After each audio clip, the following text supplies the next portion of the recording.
Hi, my name is Mary. Today FM plays the best music in Lambasa. Today FM rocks. My name is Thomas. I'm here in Nakasi and I like to listen to Today FM because it rocks. My name is Milenia. Today FM rocks here in Singatoka. My name is Alfriti and Today FM rocks here in Taveuni. My name is Mary Jane. I love listening to Today FM here in Ba. Today FM rocks. My name is Ilaiti Ambal and I love listening to Today FM.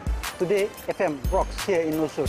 Today's hit music on Today FM. In the news tonight, young diabetics on the rise in Fiji. Over 34,000 families assisted under the home care program. And rapist uncle sent to prison. From the studios of FBC Suva, Akosita Pale. An increasing number of young people are being diagnosed with diabetes in Fiji, and many are not even aware of having the chronic disease. This should send alarm bells ringing for the nation, as we were ranked #1 with the highest diabetic rate in the world, and this ugly truth, while hard to swallow, is a serious concern. Kelly Vadala reports.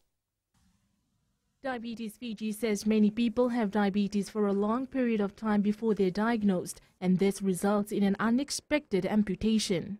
Realistically, the age is getting younger. Just last several days at Lautoka Hospital, we amputated a 30-year-old Itoke woman who is yet to be married, and this is type 2 diabetes. So she found out on admission to Lautoka Hospital. Dr. Hawea says people are turning to cheap, unhealthy alternatives and not taking awareness campaigns seriously until they're diagnosed with a killer disease. What I am concerned about is how much do people own this education, this health promotion? How much do they buy into it? And because it's until people themselves allow themselves to be educated and make the changes necessary so that they either prevent having diabetes, or if they do have diabetes, prevent the complications that will end their life earlier. Some Fijians say people prefer to have processed food or takeaway, which is also becoming a leading cause in the rise of NCDs. Many young people nowadays just eat snacks and fast food. This leads to diabetes and they don't exercise. It's because of their diet and balancing of their food. They're eating a lot of sugar or sweet things like that. Diabetes Fiji says, according to the Health Ministry's 2012 survey, 1 in 3 people have diabetes, which simply means close to 30% of the population are diabetic. Kelly Vadala, FBC News. At last count, 34,437 families have been assisted under the home care program. Ministry of Social Welfare Permanent Secretary Dr. Josefa Korevueta says these families reside from Singatoka to the Ra Belt areas and in Lambasa. Ana Ravulo reports. A total amount of $40 million has been distributed so far, and this will increase as more families are yet to be visited. We still have 9,000 people in Lautoka that are yet to be served. Following the Lautoka sweep and also the members of the communities in Lambasa. We have made a commitment that we will advise the public through public announcement, through the news media, that we will be coming back on that particular date, time and also venue to complete what has not been finished in Lautoka. Korevueta says those who had not been genuine are beginning to return their cards. Some people have come forward to return the M-Pesa cards. I think they come to realize that this is a serious issue. Should they utilize, because basically what it entails is they've defrauded the Fijian government. This is where consumer responsibility kicks in, and they need to be very responsible when it comes to such initiative. Because if consumers wrongly collect this home care initiative, in other words, they were not victims of any flood, and they ended up getting this card, and that means they are trying to fraud the state. The ministry will be visiting Nadi tomorrow, where they will begin their work from 9 a.m. to 9 p.m. before heading to Tavua and Ra. Ana Ravulo, FBC News. The Fijian Competition and Consumer Commission has been identified by many countries as a model worth replicating. Commission Chief Executive Joel Abraham says they have had some delegations come to Fiji for scoping mission to see how they operate in order to establish their own. Abraham says Vanuatu has also done the same. The FCCC is actually leading an initiative to establish a regional network of regulators in bids to ensure that we are able to collaborate at a regional level, given that there's a lot of trade and commerce, and with globalization happening, it's no longer Fiji is on its own an economy. Now the economy is growing at a regional level.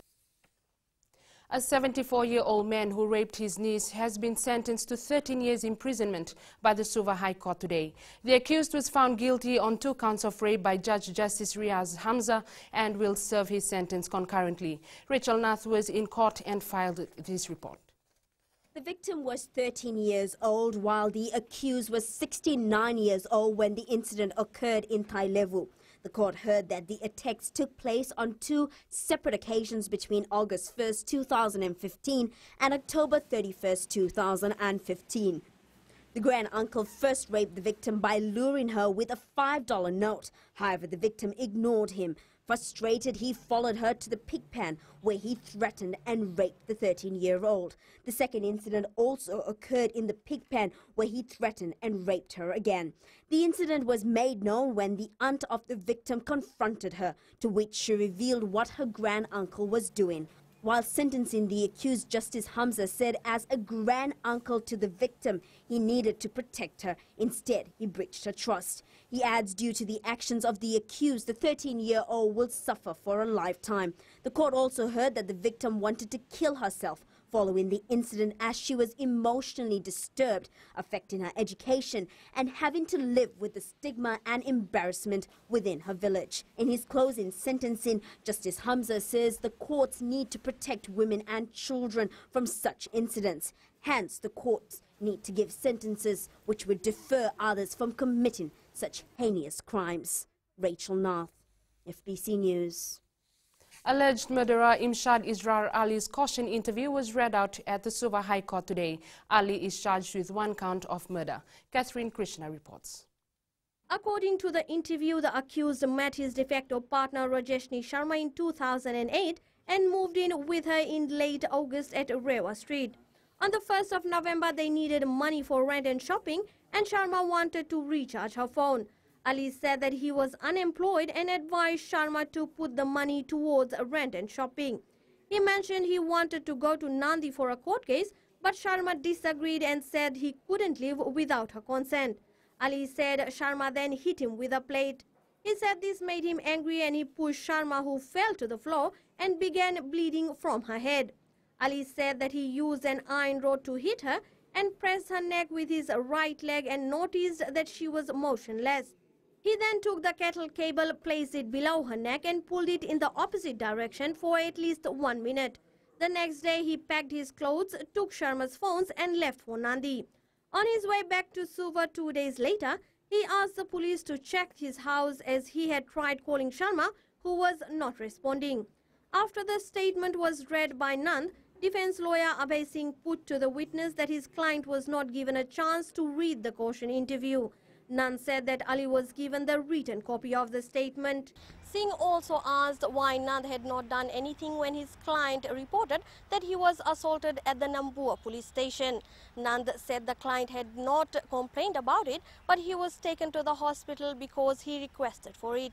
The trial continues tomorrow. Catherine Krishna, FBC News.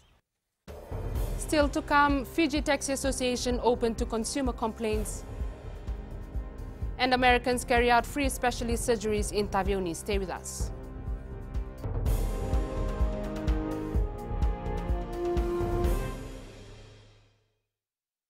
Bula, nevang go malakai leloma, ngongai nakas untuk makarong ng bula feb, nambandu ay nasere. Hoya ubasit sai lambasa, ya untuk talita ina warong ng bula FM nambandu ay nasere. Gua do tumeli ako na tao no hinga toka, talita kina na warong ng bula FM, nambandu ay nasere.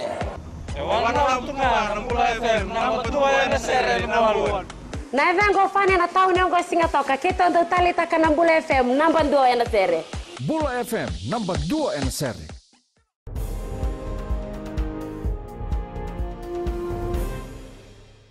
More than $90,000 was set aside by the Rewa Provincial Council this year for scholarships to support the education of more than 30 students within the province. This was confirmed by the Rewa Provincial Council Chair Uraya Waimbuta during the Provincial Council meeting at Burubasanga village in Rewa today. Savera Tambo reports education topped the discussion amongst members of the council during the first day of meeting.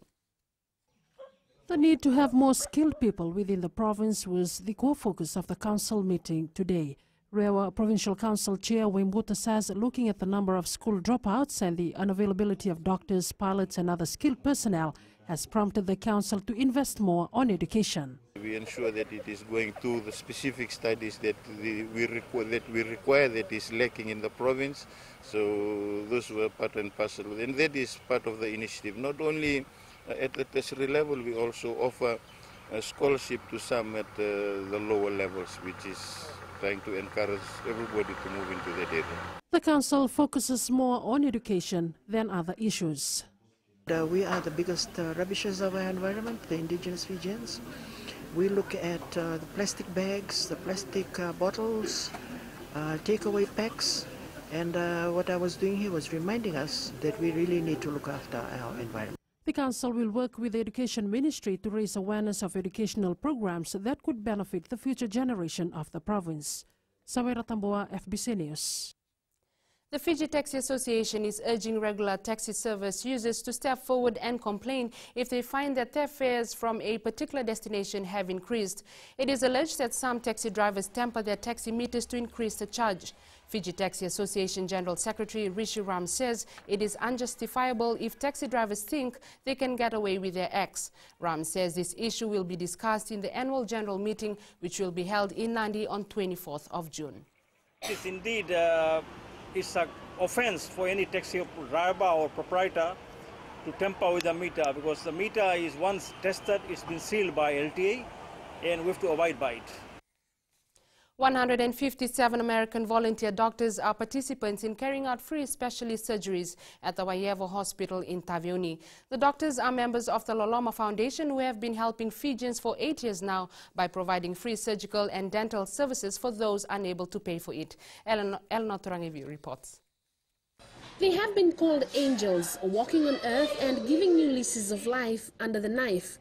Dr. Anita Gregory and her 2 associate surgeons from the University of California last week conducted 27 life-changing surgeries at the Waievo Hospital in Taveuni. We are on our 23rd patient for the week. This operation was a large hernia, a large abdominal hernia. We have done many hernias, gallbladder operations, soft tissue growths. Each year from October to January, the Loloma Foundation conducts screenings throughout the country to identify those who need to have specialized surgeries. The patients are then brought to Taveuni with the full cost of travel, accommodation and meals borne by the foundation itself. Waievo Hospital is our home base, so annually we bring in many different types of surgeons to perform specialized surgeries for the people of Fiji. The doctors have touched thousands of lives since they started coming to Taveuni in 2010, with about 250 people going under the knife annually. This year will not be their last. We are exceptionally grateful to the Fiji Fashion Council, who will be donating their funds that they raise this weekend to help fund our 2019 patients so that they can come to have surgeries. While on Taveuni, the doctors also conducted outreach missions to Ngamia Island, where the teams dispensed medication in sanitary packs, performed pap smear tests, checked, extracted and filled children's teeth, did eye examinations and circumcised young boys. Eleanor Torangeviu, FBC News. And turning to world news, a man has shot dead 2 female police officers and a civilian in the eastern Belgian city of Liège. The gunman also took a female cleaner hostage at a school before being killed by police. 4 other police officers were also injured. The man's motive is not yet clear, but the incident is being treated as terrorism. On fire, mid-morning and suddenly confusion. On Boulevard d'Avoie, people scrambled to get away. Within minutes, police armed response teams were on the scene. A man with a knife had attacked 2 policewomen, grabbed their guns and shot them dead in the street, then shot the passenger in a passing car too. 100 metres up the street, the attacker had entered a school and taken a hostage. Just minutes later, filmed from across the road, this was how it all ended. Police advance from the left. But look at the centre of the screen. The attacker runs out firing. He was shot by police on the spot. At least one of the officers was injured in this exchange. And this footage was taken seconds later by another witness. They shot him dead, the man says. All the school children escaped unharmed, and the caretaker survived too. This attack happened in the centre of Liège, a city of almost 200,000, an hour east of Brussels. Police are treating it as a terrorist incident. He attacked the police officers from behind, delivering multiple blows from his knife. He grabbed their guns, which he immediately turned on the officers who died on the spot. Then he continued on foot, tried to steal a parked car and shot a young man who was in it. One thing investigators are looking into is why this attacker assaulted the policewomen with such ferocity. He had no known links to radicalism or terrorism. What they're considering is whether he was radicalized in prison. That in itself would fit a pattern with previous attacks. In sports later with Melu, he will have all the latest in the world of sports, but up next is Rachel with business. Thanks, Akasita. Good evening, and coming up in business tonight, board relooks at corporate prices. And in growing Fiji, airport body renamed. Stay with us.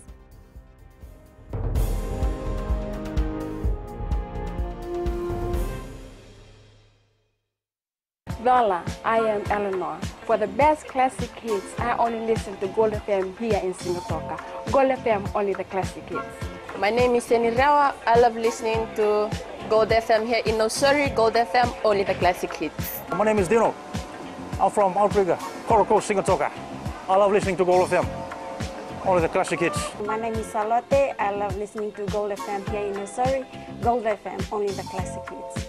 Bula, my name is Marida. Gold FM plays the best classics here in Outrigger, Singapore. Gold FM, only the classic hits.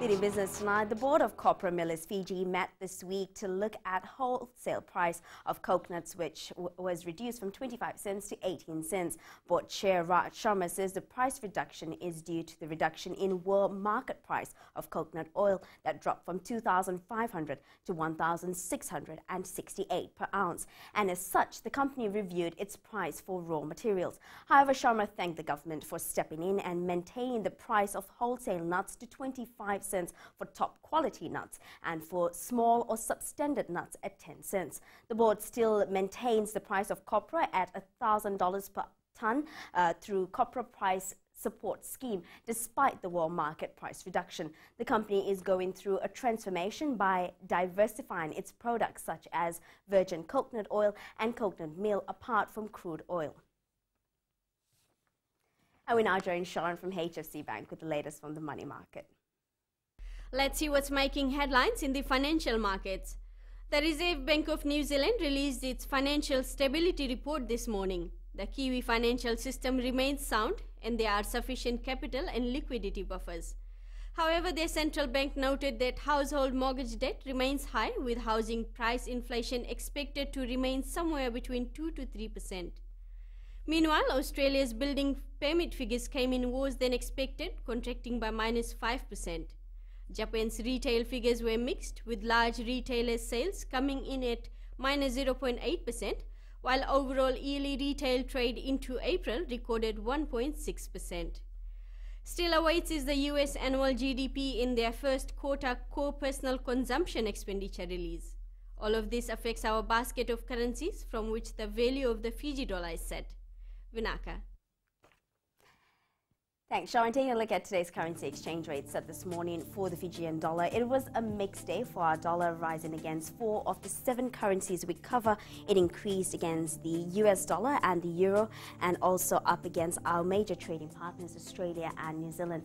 As for the commodities market, oil prices were down, with oil dropping to $66 a barrel. Gold was down at $1,298 an ounce, and silver was down as well at $16.37 an ounce. And in Going Fiji tonight, Airports Fiji Limited has now been renamed to Fiji Airports. The official announcement was made last night with the aim of putting Fiji more out there in the world. Philippa Nakaso has more.